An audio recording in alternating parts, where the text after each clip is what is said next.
जोहार गे तेहिं इन आले नोडे बिरसा नगर जो नंबर 2 रे मीटिंग दोहो लेआ माने माझी मोड़े हर को दुड़ुब लाद कोई निया कारण दुड़ुब लाद कोआ जे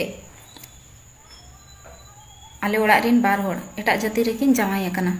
अदो ओना इंदो इन्या मेन दो ओना नोआ आको ठेन दोहो ली जे एटा जाति रेकिन जावाई अकना ओड़ा रेदो आलोकिन तहन मा हिजुग सेनोग दो गानोआ लेकिन ताहे उतार दो बांगे अदो ओना रेया मीटिंग इन दुड़ुब लाद कोआ अदो मोड़े हर को ओंडे कथा है ना को जे इन आयो के कुली केदेया को जे आम चेलकम हिसाब ते अगू कदिन पेड़ा रूपते से नोका अदो इन आयो ले के इन दो नोंका गे अगू कत किनी इन जहां तीन धबी जीवित तहने उन धबी दो नोडे तहन वाकिन अदो मोड़े हर को मेन किया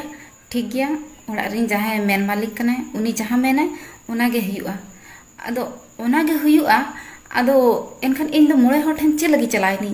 इन्या बाको फैसला लिया जे ओड़ा हर जहां उयरे ओना गे एनखान माझी मोड़े हर दो चे लगी मेना कोआ जुदी नोआ फैसला के बाको दाड़िया कना जे ओड़ा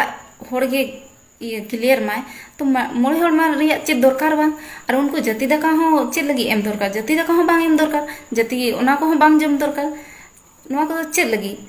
माने इन ओना चिका आपे ठेन चलालनी जे नोआ रे फैसला इन्या पे लेकिन बाको फैसला लिया ओना चिका इन तो पारगाना ठेन नोआ कुकलिंग दोया जे चे सरी नोका गे हुआ आपो समाज रे जे आको तो चेद हो बाको फैसला दाड़े एनखान मोड़े हर कोनो लाभ बनुआ तो इन तो पारगाना ठेन कुकली दोहो कई नोंका तो चेदा हुयु कना जे चाहे जावायना तो हिज सन दो गानोआ लेकिन ओड़ा रे ताहे उतर दो ओना दो बाय बेसा अदो चलो नितो नोडे रिन मोड़े हर का मा मेन के ako चलो बापला कना को ताहे दाड़े ako एनखान मा जाति दाका हो बांग जम दरकार बांग लगती अदो इन पारगाना ठेन इन गे मेना जे आस जे आपे ठेन इन्या कुकली मेना आपे चेत पे मेनिया नोआ रे जवाब इन दो लई आइन पे जे नोआ सरी के नोका गे हुआ से बेस गया से बांगे इन दो निया गे आपे ठेन कुकली दोहो कई।